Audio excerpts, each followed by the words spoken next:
Hello and welcome to PK English classes. PK English classes में आपका बहुत बहुत स्वागत है। दोस्तों आज हम आपके लिए लेकर आए हैं टेंस। और टेंस में जो है कि हम सीधे बॉटम में चले आए हैं। बॉटम में कौन सा? तो फ्यूचर में आपको सिंपल फ्यूचर पढ़ाएंगे। सिंपल फ्यूचर आप बहुत जगह पढ़े होइएगा, लेकिन एक बार पढ़कर देख लीजिए। सिंपल फ्यूचर टेंस पर आधारित किसी भी हिंदी वाक्य को अंग्रेजी में अनुवाद करने का नियम और साथ ही साथ सिंपल फ्यूचर पर आधारित टाइम एंड टेंस से जो क्वेश्चन आता है उसको भी सोल्व करने का नियम बताएंगे। तो चलिए, अगर अभी तक मेरे चैनल पर आप नए हैं तो इसको सब्सक्राइब कर लीजिए, ताकि आपको जो है कि 11th की 12th की जो न्यू तैयारी हम करवा रहे हैं उसका हम वीडियो इस पर डालते रहेंगे और आप लोग जो है वहां से तैयारी कर लीजिएगा। ठीक है, तो आइए तो हेडिंग दे देते हैं क्या? Simple future tense. ठीक है, सिंपल फ्यूचर टेंस। ठीक है, तो इसमें हम 4 पॉइंट पर इसको हम काम करते हैं। एक नंबर क्या करते हैं कि सबसे पहले हम पहचान लिख लेते हैं कि किसी हिंदी वाक्य को पहचानने के लिए उसके क्रिया को देखना पड़ता है कि क्रिया किस टेंस में है। ठीक है, तो पहले लिखेंगे पॉइंट में पहचान। ठीक, दूसरा पॉइंट में इसका हम लिखेंगे क्लू वर्ड, क्लू वर्ड्स या टाइम। बहुत लोग क्या करते हैं ना कि इसको ट्रिक लिखवा देते हैं, तो ट्रिक से आपका कुछ बेसिकली कंप्लीट तो हो जाएगा, लेकिन कंप्लीट पूरा नहीं होगा। और तीसरा पॉइंट जो है इसका आपका आएगा वर्बल ग्रुप, वर्बल ग्रुप। और चौथा में आपको हम इसको अनुवाद करने का नियम हम लिखवाएंगे। ठीक है, तो सबसे पहले पहचान में आ जाइए कि किस हिंदी वाक्य की रचना अंग्रेजी में जो है कि हम सिंपल फ्यूचर टेंस में करेंगे।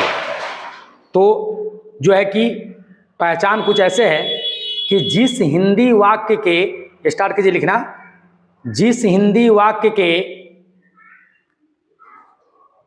क्रिया के अंत में, जिस हिंदी वाक्य के क्रिया के अंत में गा, कॉमा गे, कॉमा गी इत्यादि लगा हो, तो ऐसे वाक्यों का अंग्रेजी अनुवाद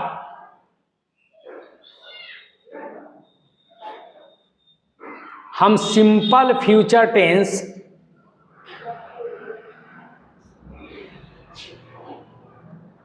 के नियमों पर करते हैं। Please come. Simple future tense के नियमों पर करते हैं।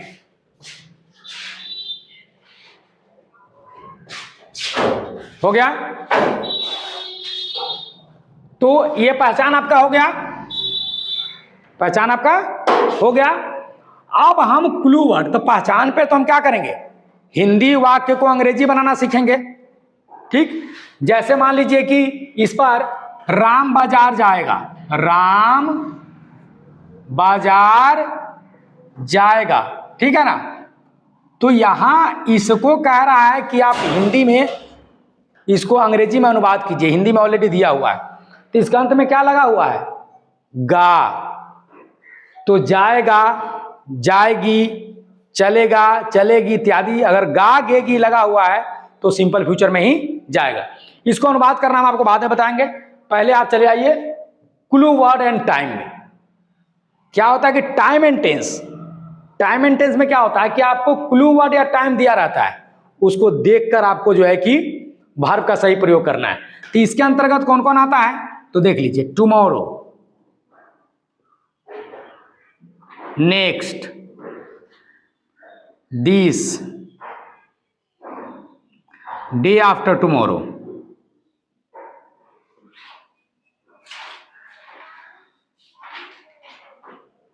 एफटी यानी फ्यूचर टाइम है ना, और एफटी है ना, ए यानी फ्यूचर टाइम एक्टिविटीज।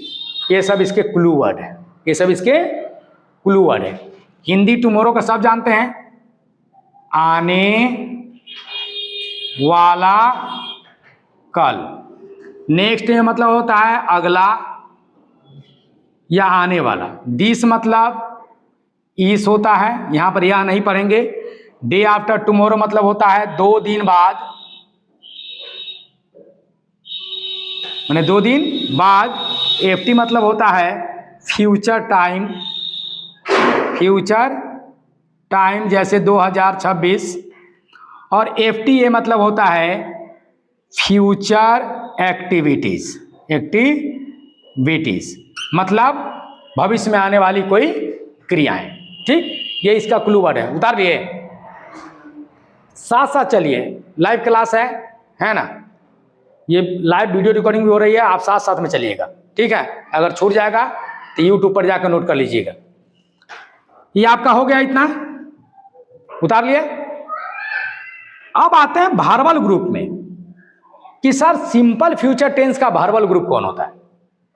तो सिंपल इसका भारवल ग्रुप है शैल या विल प्लस V1। देखिए यही इसका भारवल ग्रुप है। कौन कौन है? शैल या विल प्लस V1 इसका भारवल ग्रुप है। क्लियर?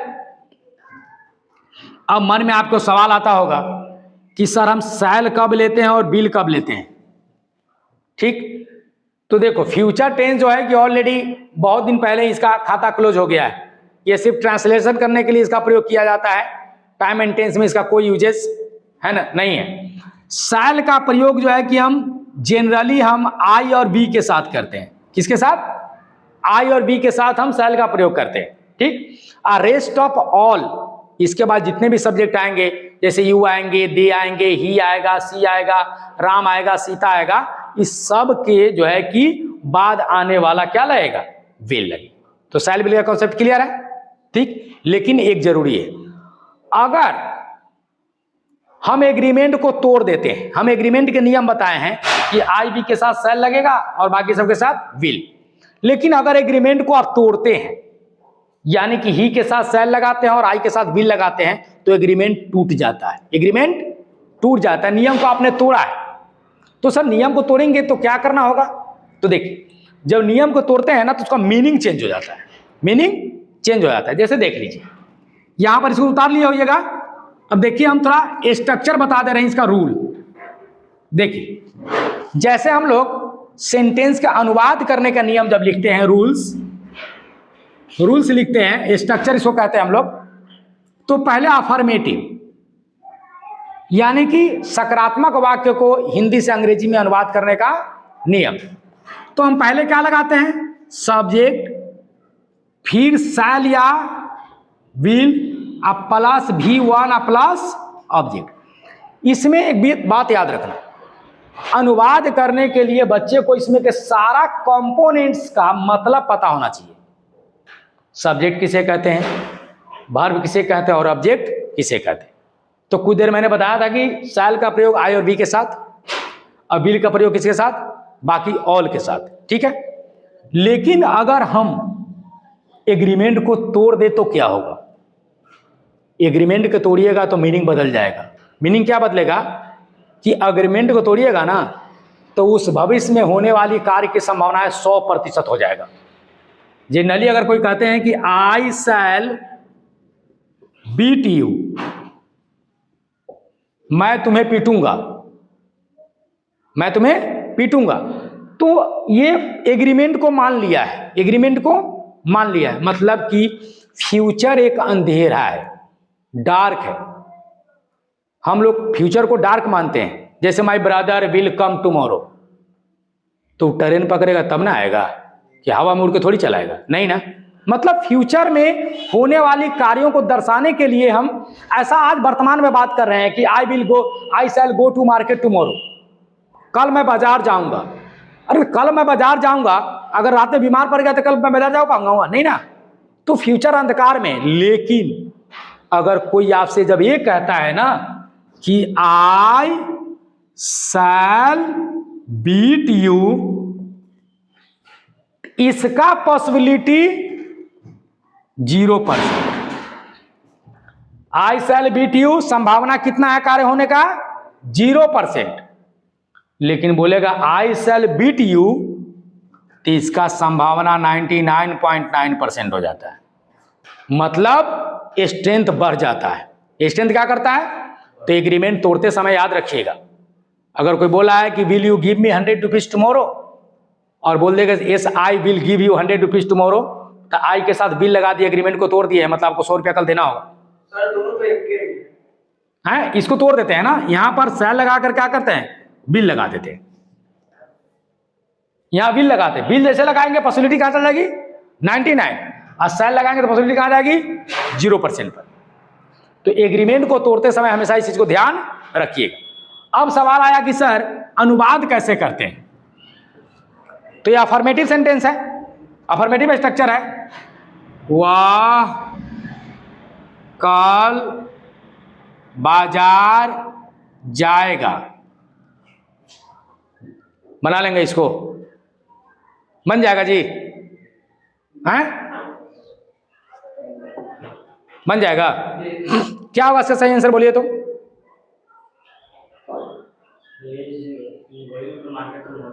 क्या? नहीं, गोइंग तो लगेगा ही नहीं, क्योंकि कहा पहले सब्जेक्ट लीजिए, तो सब्जेक्ट कौन है? ही के साथ हम सेल तो लगाएंगे नहीं, क्या लगाएंगे? विल। वर्ब कौन है? जाना, तो जाना का भी वन क्या होता है? गो। ही विल गो, और कहां जाएगा? To market. To market. बहुत बच्चे हमसे ये पूछते हैं ना कि सर आप कभी टू लगाते हैं, कभी टू नहीं लगाते हैं, तो ऐसा क्यों होता है? तो आज दिमाग में बात बैठा लो, ये मार्केट जो है व्यक्ति सूचक है, वस्तु सूचक है कि स्थान सूचक है? स्थान सूचक है। कौन सूचक है? स्थान सूचक है। तो स्थान सूचक जितनी भी संज्ञा आएगी ना, उसके पहले टू लगेगा, स्पेशली जब यहां पर गो लगा हो तब। गो के बाद अगर स्थान सूचक कोई भी संज्ञा आती है, मार्केट है, स्कूल है, दिल्ली है, मुजफ्फरपुर है, कोई भी स्थान सूचक संज्ञा आएगा तो उसके पहले हम क्या लगाएंगे? टू लगाएंगे। गो के बाद टू लग जाएगा। लेकिन कब नहीं लगेगा? तो यहां पर अगर होम रहेगा तो यहां पर टू नहीं लगेगा। आई विल गो होम, वहां पर टू नहीं लगता। हाउस लिखेंगे तो लगेगा। बहुत लोगों को हाउस और होम में अंतर समझ में नहीं आता। आप जो है ना, होम मतलब होता है योर बर्थ प्लेस, तुम्हारा जन्म स्थल, जहां जन्मे हो, ठीक। और हाउस आप 50 बना सकते हो, वो मकान होता है। क्या होता है? मकान। लेकिन घर आदमी का एक ही होता है। लॉकडाउन हुआ था, देखे थे ना, झोड़ा बोरा लेके, एटी पेटी लेके, ठेला लेके, पैदल लेके, सब कहां भाग रहे थे? घर। कहां? क्या वहां खाना नहीं मिलता? मिलता ना, सब कुछ मिलता। अपना इमारत बनाया था, घर बनाया था, मार्बल टाइल्स लगाया था, सब में ताला मार दिया, पैदल चल दिया वहां से। जिसको जैसे मिला जगह वैसे चल दिया। क्यों चल दिया? क्योंकि वो चाहता था कि मैं घर जाऊं, और यही हमारा घर है, इसलिए होम के पहले टू नहीं लगेगा। क्लियर हो गया? इस प्रकार बन जाएगा। अब देखिए नेगेटिव, अगर वाक्य में नहीं लगा हो, वाक्य में क्या लगा हो? नहीं लगा हो, तो उसे कहते हैं नेगेटिव स्ट्रक्चर। नेगेटिव में कुछ नहीं बदलता है, सब्जेक्ट प्लस शैल या will plus not plus V1 plus object, full stop. तो सिर्फ क्या हो जाएगा? वह कल बाजार नहीं जाएगा। वह कल बाजार नहीं जाएगा, तो क्या बनाएंगे? He will not go to market. कल जुड़ गया उसमें, वह कल, तो यहां पर जो हम क्या लगा देंगे? He will not go to market tomorrow. Tomorrow मतलब आने वाला कल, और फ्यूचर में कल के लिए हमेशा टुमारो ही हम लोग लगाते हैं। क्लियर है? ठीक। अब यहां पर इंट्रोगेटिव देख लीजिए। इंट्रोगेटिव में किसी भी सेंटेंस को इंट्रोगेटिव बनाना है तो उसके ए भी को बाहर निकाल लो। ये भी मतलब समझ आ रहा है क्यों नहीं? एक जुलरी वर्ब को बाहर निकाल लो, तो क्या निकालेंगे? शैल या विल। अब फिर सारे को ऑर्डर के अनुसार रख दी, तब क्या रखेंगे? सब्जेक्ट, उसके बाद क्या रखेंगे? V1, और उसके बाद ऑब्जेक्ट, साइन ऑफ इंट्रोगेशन। नहीं, अगर इंट्रो नेगेटिव होगा तब, अगर प्रश्न वो सूचक वाक्य में नहीं लगा हो तो हम सब्जेक्ट के बाद नॉट लगा देंगे, याद रखिएगा। जैसे अब इसका देखिए एग्जाम्पल देखिए, हम बता देते हैं आपको कैसे बनेगा। देखिए यहां पर हम दोनों कर देते हैं, ज्यादा रूल लिखने से कोई फायदा नहीं है। क्या क्या वह बाजार जाएगा? क्या वह बाजार नहीं जाएगा? ठीक है, देखो मैंने दोनों क्वेश्चन लिख दिए यहां पर। एक कौन है? अफर्मेटिव है, माने सिंपल इंट्रोगेटिव है। एगो इंट्रोनेगेटिव है, माने इंट्रोनेगेटिव। इसको कहते हैं सिंपल इंटेरोगेटिव, यानी कि साधारण प्रश्न, साधारण प्रश्न। इसको बोलते हैं इंट्रोनेगेटिव, यानी कि नकारात्मक प्रश्न। कौन प्रश्न? नकारात्मक। अगर हम ये दोनों के बनाएंगे तो हमारा काम है पहले शैल विल में से एगो ले लेना। तो चूंकि सब्जेक्ट मेरा क्या है? वह है, तो यहां पर हम क्या ले लेंगे? विल। ठीक ठीक, और उसके बाद क्या करेंगे? सब्जेक्ट कौन है? ही। और उसके बाद क्या कर रहा है? वर्ब लीजिए, तो गो। कहा? टू मार्केट, और लास्ट में साइन ऑफ इंट्रोगेशन। इसी को अगर नेगेटिव में बनाएंगे तो हो जाएगा विल ही नॉट। देखिए सब्जेक्ट के बाद सीधे क्या करते हैं? नॉट लगा देते हैं, चाहे प्रेजेंट कंटीन्यूअस हो। क्या तुम बाजार जा रहे हो? तो are you going to market. क्या तुम बाजार नहीं जा रहे हो? Are you not going to market. क्या तुम आम खाते हो? Do you eat mango. क्या तुम आम नहीं खाते हो? तो do you not eat mango. सिर्फ इंट्रो नेगेटिव बनाते समय सब्जेक्ट के बाद हम नॉट लगा देंगे, मेरा काम हो जाएगा। तो will he not go to, क्या हो जाएगा? मार्केट। कोई डाउट? बात समझ में आया? अब देखिए उसके बाद हम WH के बारे में बात करते हैं। WH इंट्रोगेटिव कहते हैं किसको है? तो ऐसा प्रश्न जिसमें प्रश्न सूचक शब्द लगा हो, जैसे कब, कहां, क्यों, कैसे, क्या। अगर शुरू में क्या लगा हो तो सिंपल इंट्रोगेटिव के नियम पर बनेगा, इस नियम पर। अगर यही क्या को हम बीच में रख दे तो WH माना जाएगा। क्या माना जाएगा? तो पहले हम उसको जब अनुवाद करेंगे तो पहले क्या लगाएंगे? WH। उसके बाद हम पूरा इंट्रोगेटिव नियम को उतार देंगे, शैल या will plus subject plus V1 plus object sign of interrogation. ठीक है, अब देखिए लिखते हैं कल तुम कहां जाओगे। ठीक है, हो गया। अब इसको बनाना है। तो ये अब सबसे बड़ा बात है कि बहुत बच्चे को ये समझ में नहीं आता है ना कि क्वेश्चन अफर्मेटिव है, नेगेटिव है कि इंट्रोगेटिव। तो बताइए क्वेश्चन अफर्मेटिव है, नेगेटिव है कि इंट्रोगेटिव है? नेगेटिव है। हैं? चलिए आप बताइए क्वेश्चन अफर्मेटिव है, नेगेटिव कि इंट्रोगेटिव? नेगेटिव है। चलिए आप बताइए क्या है? इंट्रोगेटिव है। इंट्रोगेटिव है। देखिए सिंपल तरीका है, बता रहा है, इनकार कर रहा है कि पूछ रहा है? पूछ रहा है। हैं? तो देखिए फॉर्मूला याद रखिएगा, बताना बराबर अफर्मेटिव, ठीक है ना? इनकार करना, इनकार करना बराबर क्या? नेगेटिव। आज जिस वाक्य की सहायता से पूछना मतलब कौन? इंट्रोगेटिव। तो ये पूछ रहा है, बता रहा है कि इनकार कर रहा है? पूछ रहा है। तो कौन हुआ? इंट्रोगेटिव हुआ। इंट्रोगेटिव में दो का है, एगो सिंपल है, एगो WH है। तो सिंपल की WH, क्योंकि सिंपल होता है इससे पहले क्या लगा होता, लेकिन ऐसा नहीं है। सिंपल इंट्रोगेटिव का उत्तर हाँ या ना में दिया जा सकता है। जैसे बोलेगा will you go to market, लिया, है ना? नो, माने हाँ या ना में उत्तर हम दे सकते हैं। लेकिन कोई बोलेगा कि तुम कल कहाँ जाओगे, तो तुम बोलना कि या मतलब where will you go tomorrow, no no no no, मार के मुंह हाथ फुला देगा। क्यों? ये डिस्क्रिप्टिव क्वेश्चन है, इसमें आपको आंसर बोल कर बताना है कि कल तुम कहां जाओगे। तो यहां पर WH मेरा यहां है, प्रश्नसूचक शब्द कहां है? यहां। कहां? तो कहां का अंग्रेजी क्या होगा? वेयर। और सब्जेक्ट मेरा कौन है? तुम है, तो विल की शैल?